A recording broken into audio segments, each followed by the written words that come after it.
Swayam Prabha. Digital India. Educated India.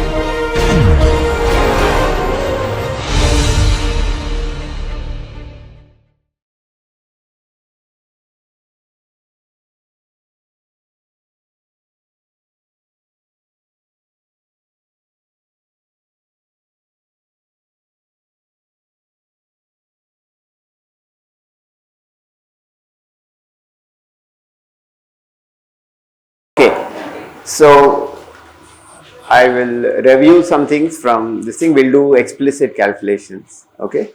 So recap.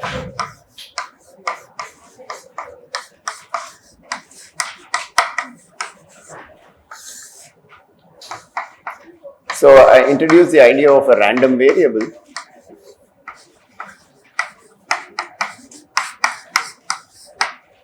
So what it did for you is it gave you a map from your sample space, which could be some random collection of things, to something which you can measure, like numbers, real lines, right? So for simplicity, we just chose it to be R or some subset of R. And okay, so and to every x which belongs to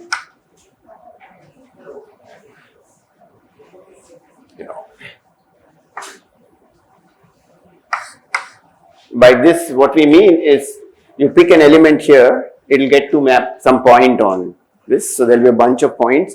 It could be all of R, as we saw last time. It could be some small subset of points. Anything?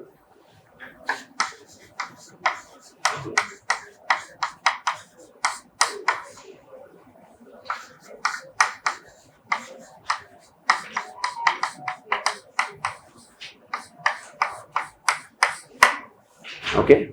For starters, we actually think of it as discrete points in R. But if it is continuous, the correct way to think about it is in terms of open sets in R. And to associate to every open set, you can associate a probability density. That's what we did.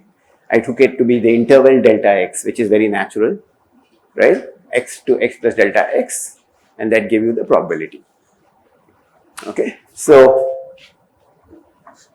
and with this in inputs,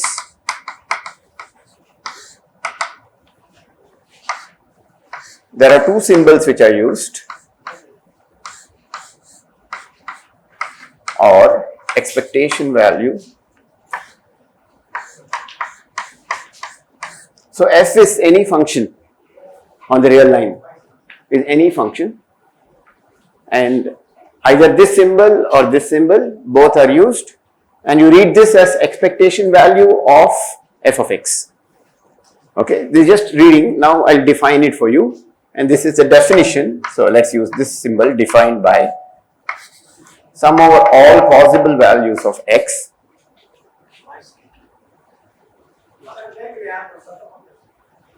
I hear an echo of my own voice.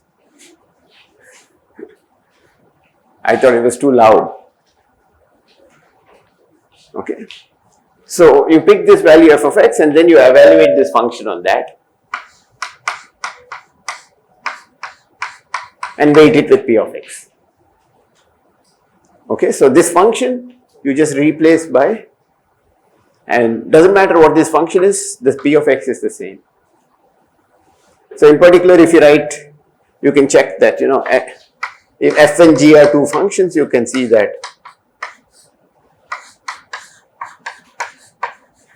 easily. Any two functions you can add.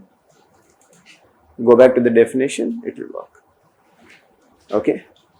So if f of x is some polynomial, it's obvious that it's enough for us to compute monomials. You know what a monomial is, right? Something like x power m. So any polynomial can be expressed as a sum of monomials. So it suffices for us to compute something like expectation value of x power m. Okay, so let's do this.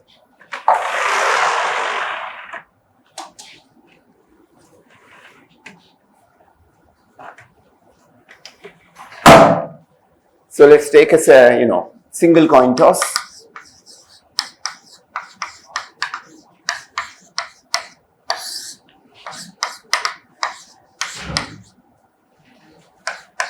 So we map, heads is mapped to 1 and tails is mapped to 0. That was what we did yesterday. Okay. So let's now compute, and probability of heads, which is the same as probability of 1, we called it P. So probability of tails is obvious, it's 1 minus P. Okay, so now let's just go ahead and compute. Since we decided it's enough to compute monomials,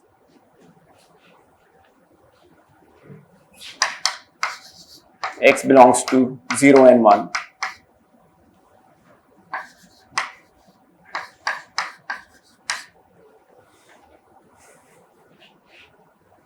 Okay, first step is let's assume that m is greater than 0. Okay, so you can see that x equal to 0 will be 0 power m, 0 times p of 0, which is 0. So the only term which will contribute is when x equal to 1. Okay.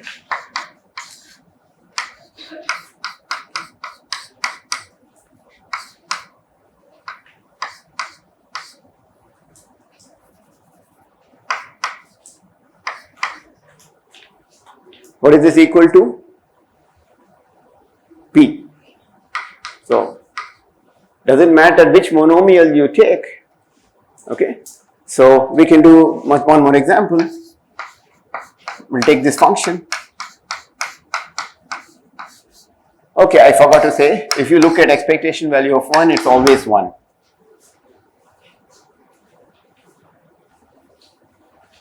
Okay. So, this, again, one more property which you can get is if a times x square, you can pull out the a outside and it.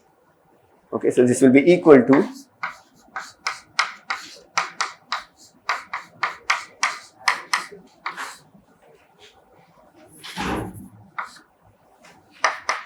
from again defining property, I can pull this a out.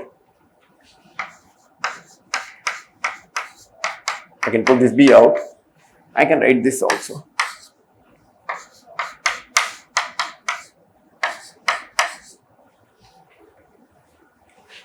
So what is expectation value of x square? It's p. Expectation value of x, p. Expectation value of 1, 1.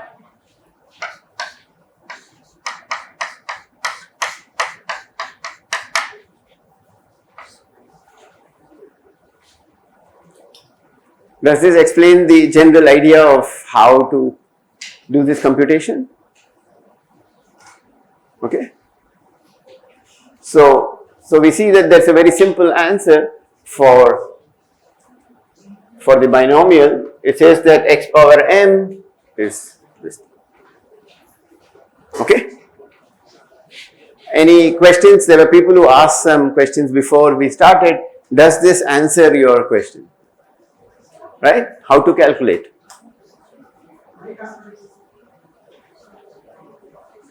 Shouldn't it be ax plus b? This is equal to p.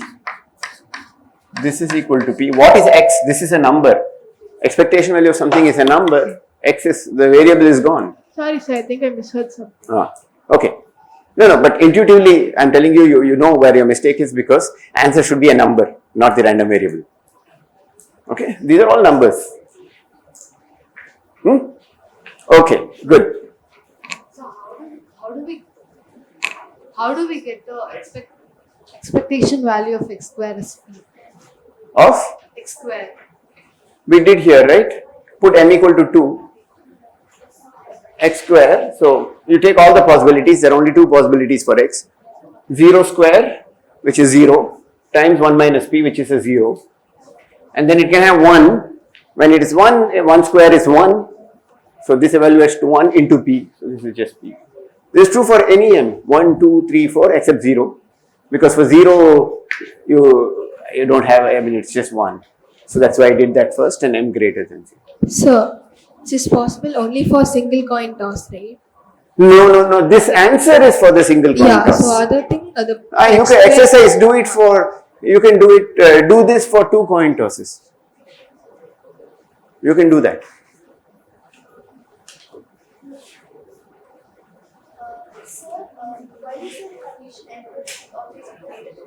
Oh no, because I want I will be making a mistake if I put allow m equal to 0.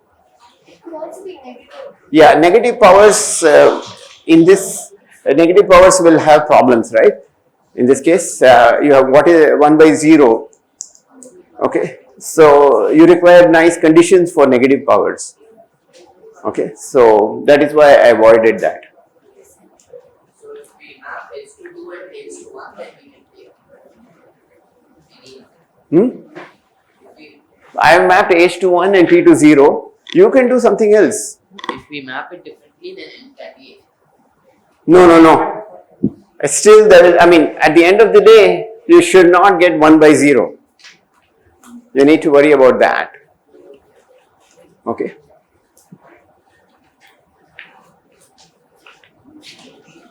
It will still show up in some other form.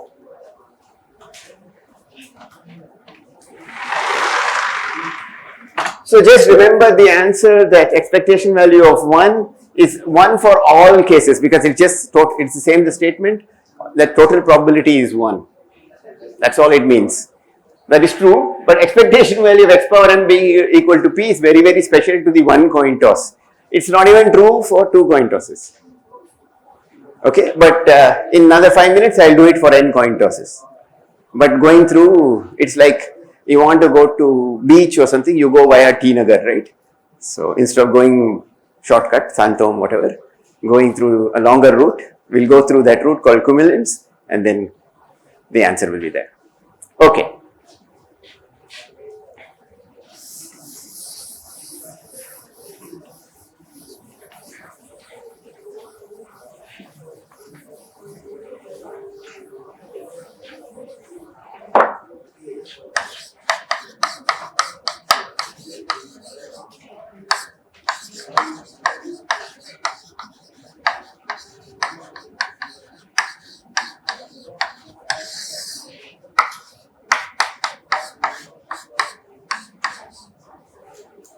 Classic case would be 2 coin tosses.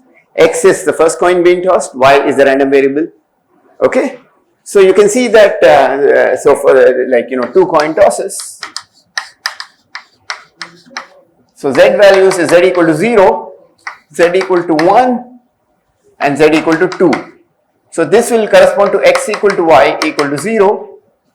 This will correspond to X equal to Y equal to 1, but this will correspond to X equal to 0, Y equal to 1, or there are 2 ways of getting HT, TH, both will give. Okay.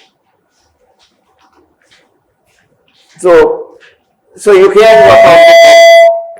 can work out the probabilities for each of these things, but that's not what I want to do. I want to be more general. I want to pick any 2 random variables and I'll add them. And what is the rule? This value Z takes, if little x occurs for this and little y, the answer for this is Zx plus 1. Okay, but given Z, the answer xy need not several combinations of x and y can work. Okay, so so yesterday I set out to ask and I introduced the idea of how these 2 are independent. That means the result of y does not influence the result of x and vice versa.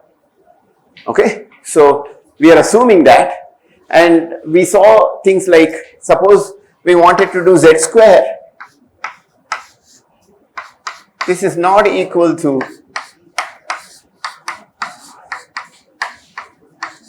you can just put it into the formula and check. Yes, can I help you too? You and that guy, I mean, you're having a extended conversation. You can have it with the rest of the group. Yeah. Press that and ask. So you wrote f of x, right? So in the first part, can you explain what f of x is? Any function, you give me your function. Okay. I gave one function ax square plus bx plus e power x I can take. Why not? Any function. But you can take 1 by x and that has trouble. That's also a nice function. That has trouble, so be careful. Sir, the fine. P of 1 as P of 0. Yeah, for the coin toss. Yeah, so instead of saying P of 0 as P and alter the form. appropriately alter the formula and substitute the same. I mean, calling p of 1. What I'm saying is, if I call P of 0 as P, and the probability of Then it P of just- then 1 wherever will be you- 1 minus P, yeah. and then I can switch it out. So wherever you see p, you replace 1 minus p. It'll still work right now. Oh yeah, why not? Why not? Okay, so we saw this is not a good thing, but so we defined something.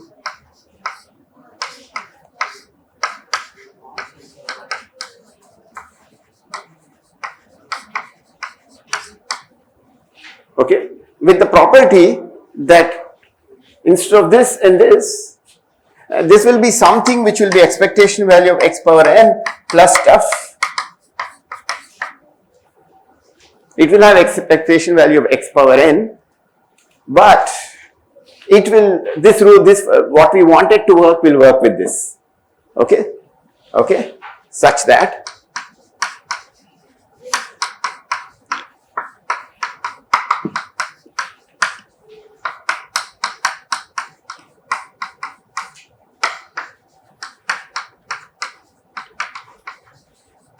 yes, somebody Sir, there a asked something. Small doubt. Is mean the first cumulant or the 0th cumulant? Mean is the first cumulant because I am defining it. Mean is the first cumulant, variance is the second. Okay, so variance adds, so this generalizes mean and variance. See, for the first cumulant, this formula holds because we can just put, because of addition thing, I can always do this. First cumulant, it will work. You put, if you don't, you don't have to believe me, just write out the answer, write out the definition, it will work. Okay, from 2 onwards, it won't work. And somebody has to tell you what this stuff is, you have to do a calculation. And there are not many kinds of.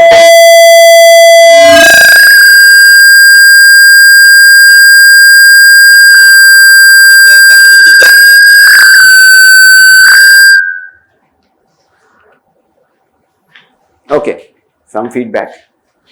Okay, so this is this property.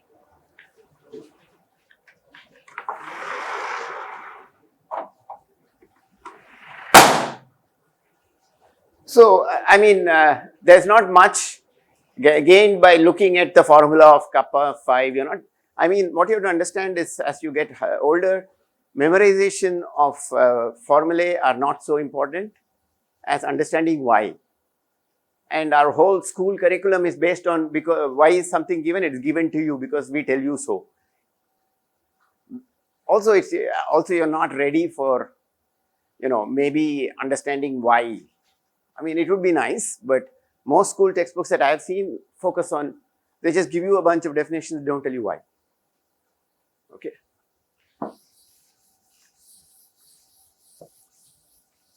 So, but the formulae worth remembering is kappa 1 and kappa 2, mean and variance, these are very important. So, these are worth memorizing.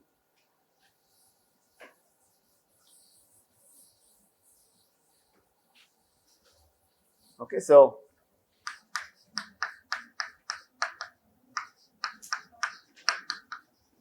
the symbol for mean usually used is mu. Sir.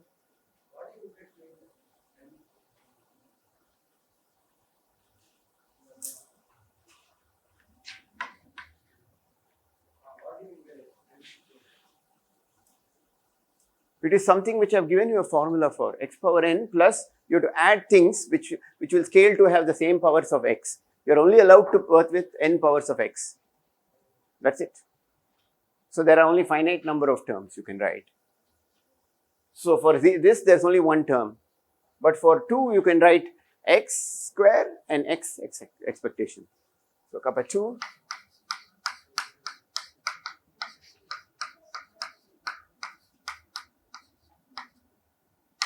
is also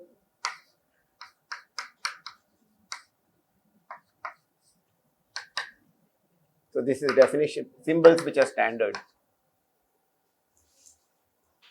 Sigma is called standard deviation, but standard deviation is not additive, it's square, which is the variance. So this is called mean.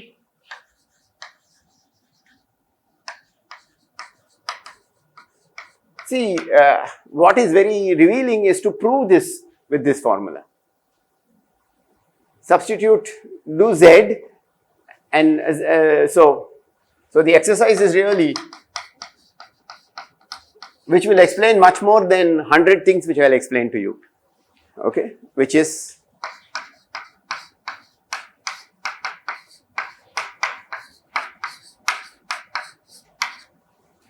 you can substitute for this.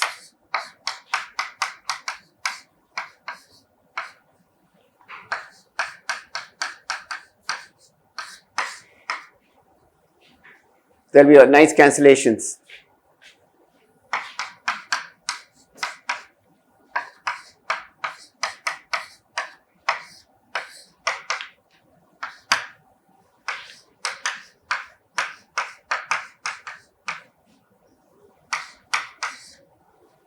So there should be a cross term, right, xy term that cancels. That's what happens, but you have to do a calculation.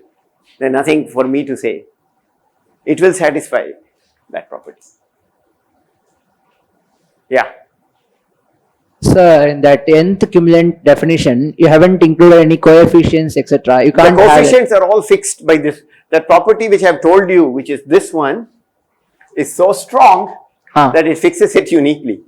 The only coefficient which I needed to fix was the one in front of x power n.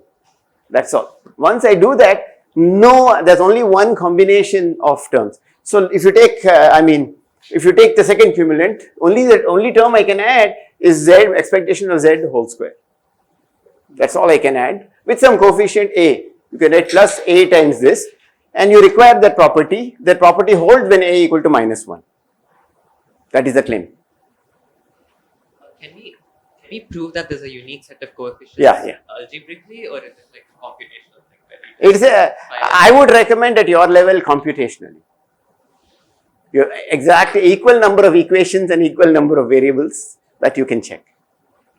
Yeah, it's a simple combinatoric thing, counting how many coefficients are there. For example, if we take, We are going to compute this now for. So x and y each has a point first. Then how do we add them to 0, 1 and 0, 1? 0 plus 1, 1 plus 0. You add, both x and y take values 0 and 1. So z can take values 0, 1 and 2. You take a realization of x and y and add them. If x is 0, x is 1, y is 1, then z is 1, x plus y.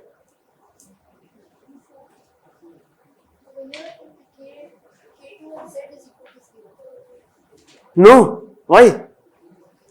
It's called, why should the K2 of z equal to K2 of x plus K2 of y?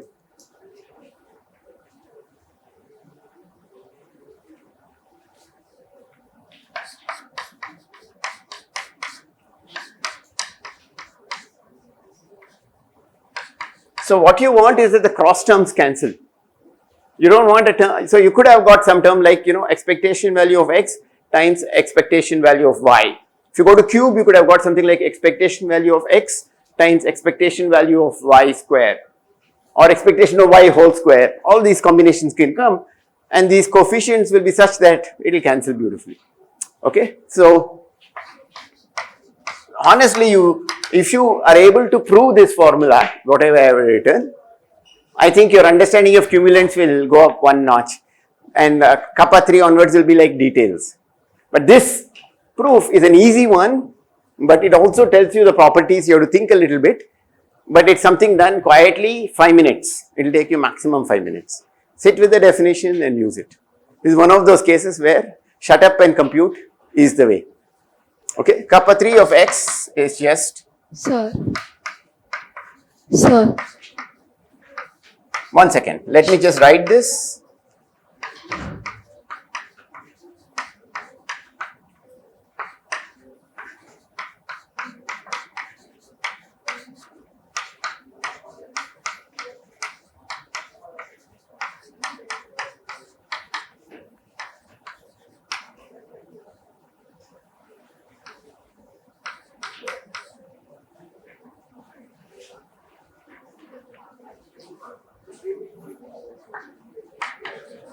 Yeah, somebody was asking something.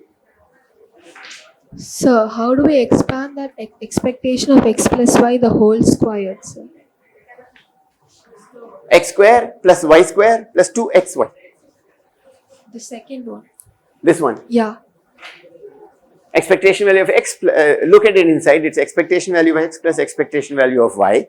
Both are numbers, so it's a plus b whole square. So you treat them, you treat them like variables. What's your problem if it's x plus y whole square or some constant a plus 1 plus 2 whole square? Same formula, normal formula holds. Again, convince yourself. It's easier than you think. Yeah. How did you get the expression for K3 and K2? I didn't get it. It is like in your textbook because I say so. But is there any way to prove it? Yeah, check that. Do like you did here. Substitute, do kappa 3 of z and show it is equal to kappa 3 of x plus kappa 3 of y.